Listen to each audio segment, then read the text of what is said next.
Olá, eu sou o pastor Lucas da Igreja Presbiteriana do Tarumã e estou aqui para compartilhar um pouco da palavra de Deus com você nesse breve devocional a partir do texto do Evangelho de Lucas, no capítulo 2, dos versículos de 1 até o 7. Observe a leitura do texto que eu farei. Naqueles dias foi publicado um decreto de César Augusto convocando toda a população do Império Romano para recensear-se. O primeiro recenseamento, foi feito quando Quirino era governador da Síria. Todos iam alistar-se, cada um à sua própria cidade. José também subiu da Galiléia, da cidade de Nazaré, para a Judéia, a cidade de Davi, chamada Belém, por ele ser da casa e da família de Davi, a fim de alistar-se com Maria, sua esposa, que estava grávida. Estando eles ali, aconteceu completarem-se-lhe os dias, e ela deu à luz o seu filho primogênito. Enfaixou, deitou numa manjedoura, porque não havia lugar para eles na hospedaria. Esse texto conta pra gente sobre o nascimento de Jesus, a circunstância do nascimento de Jesus. José e Maria tiveram que sair da sua cidade, Nazaré, até a cidade de Belém. Havia uma profecia antiga a respeito do Salvador, o Messias, o Filho de Deus que viria para salvar a humanidade, e que ele nasceria na cidade de Belém. Mas José e Maria estavam na cidade de Nazaré, então eles precisavam se mover. A cidade de Nazaré fica a cerca de 112 quilômetros da cidade de Belém. Naquela época, viajar não era tão simples quanto hoje. Era necessário, precisava-se de um animal ou até mesmo fazer esse trecho a pé. Imagine a circunstância para uma mulher grávida quase a ponto de dar à luz. Bom, o que Deus faz para que a profecia se cumprisse e que ficasse claro que aquela criança era muito especial, era o próprio Filho de Deus encarnado que nasceria no meio dos homens, não foi simplesmente tocar o coração de José e de Maria ou sequer falar a eles por um anjo como ele fez para avisar Maria sobre a gravidez. Mas ele fez algo muito maior. Ele tocou o coração do imperador romano. Isso, César Augusto, o imperador de todo o Império Romano, a grande potência da época, que dominava boa parte, a maior parte do mundo conhecido da época, foi movido por Deus a fazer um censo, uma contagem da população.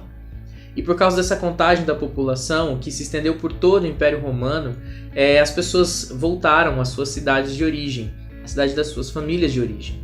José era descendente do rei Davi e foi para a cidade de Davi, Belém. Ele viajou com sua esposa para que lá nascesse o seu filho. Talvez para ele nem fosse tão claro esse propósito, mas para Deus sim, era tudo muito claro.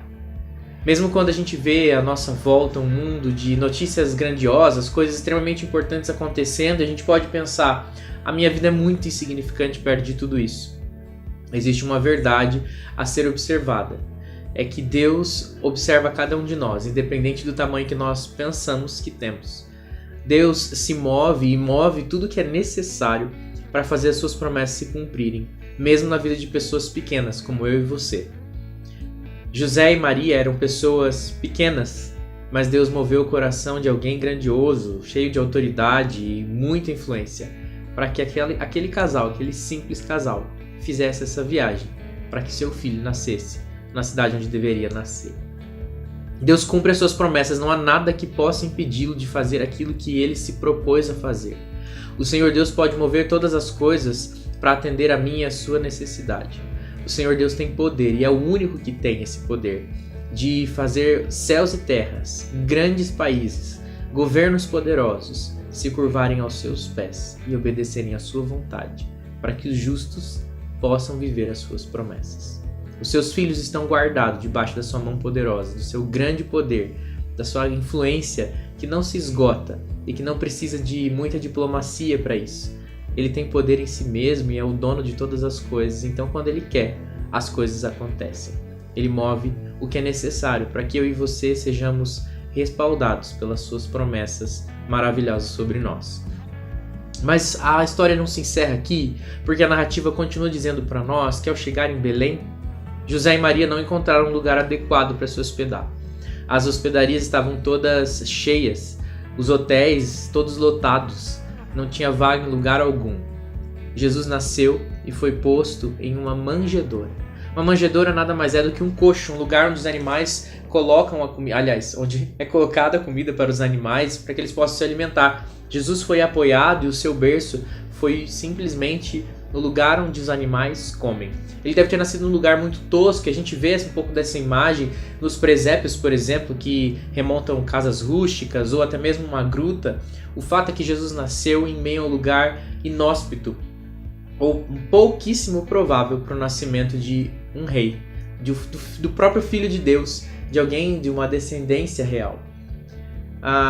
Mas se Deus, que tinha poder e tem poder, e fez com que todo um império se movesse para que a sua vontade fosse atendida, não poderia providenciar uma cama, um quarto adequado, uma hospedagem para José e Maria, para que Jesus nascesse num lugar melhor?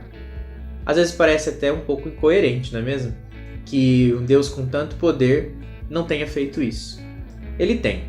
Ele tem poder para fazer todas essas coisas. Ele poderia ter feito um palácio surgir, do nada. Ele poderia ter feito Jesus nascer numa família de grandes posses. Ele poderia ter feito Jesus nascer num ambiente de profunda influência política, econômica, social.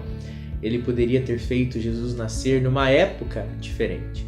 Mas não se trata daquilo que ele pode fazer, mas daquilo que ele quis fazer. Deus fez aquilo que era necessário no tempo perfeito para cumprir o seu propósito na vida de Jesus.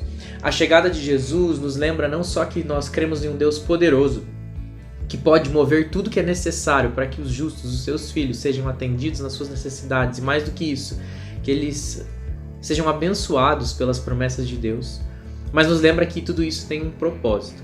Tudo isso vai além da nossa vontade pessoal e não deve encher a gente de uma arrogância, de uma prepotência, de que nós cremos num Deus que faz tudo para nós, como se Ele fosse nos mimar em todas as nossas vontades. O Senhor não se obriga às nossas vontades. Ele é obrigado no seu divino propósito. Ele é comprometido com a verdade do seu intento e a sua glória. O que Jesus veio fazer não era encantar as pessoas com a sua riqueza, pompa, influência e o seu poderio político. O que ele veio fazer é salvar a humanidade, através da abnegação e da humilhação. E o caminho até a cruz não começa no seu ministério quando ele está adulto, por volta dos seus 30 anos, mas começa no seu nascimento. O caminho até a cruz começa a ser trilhado na manjedoura, na simplicidade, na abnegação, na humilhação, que era a manjedoura. O rei, o Filho de Deus, nasceu em um lugar tosco, provavelmente mal cheiroso, para nos lembrar que Deus sempre tem um propósito muito maior do que as nossas vontades pessoais. Sim, Ele tem poder para fazer tudo o que é preciso, mas Ele nos convida a segui-lo por abnegação. O próprio Evangelho de Lucas, um pouco mais para frente, lá no capítulo 9, versículo 23, vai dizer que Jesus fala que se aquele que quer vir após Ele deve negar-se a si mesmo, tomar a sua cruz e segui-lo. É um chamado de abnegação, de poder sim de Deus, manifestação miraculosa de Deus sobre a vida daqueles que o amam, que o buscam, mas de abnegação, de doação. O verdadeiro amor implica em doação. Doar-se por completo, entregar-se em favor do outro e não visar somente o seu próprio bem. Que nesse Natal você não seja enganado, encantado ou seduzido pelas lindas festas e os grandes enfeites. Que isso seja uma parte sim que nos traz alegria, mas que não seja nem de perto nem de longe aquilo que é o objetivo do Natal. Que nesse Natal você seja lembrado do grande poder do Deus que nós cremos, que pode fazer todas as coisas, inclusive mover um império, em prol de você e de mim, para que Ele possa cumprir o seu propósito em nós. Mas que a gente possa lembrar também que Ele nos chama para caminhar em humildade, abnegação e amor sacrificial. Que o Natal seja uma lembrança de uma vida toda de doação e amor pelo próximo, e amor a Deus sobre todas as coisas. Que Deus abençoe muito sua vida. Eu quero orar com você nessa hora. Deus, muito obrigado pela verdade da sua palavra.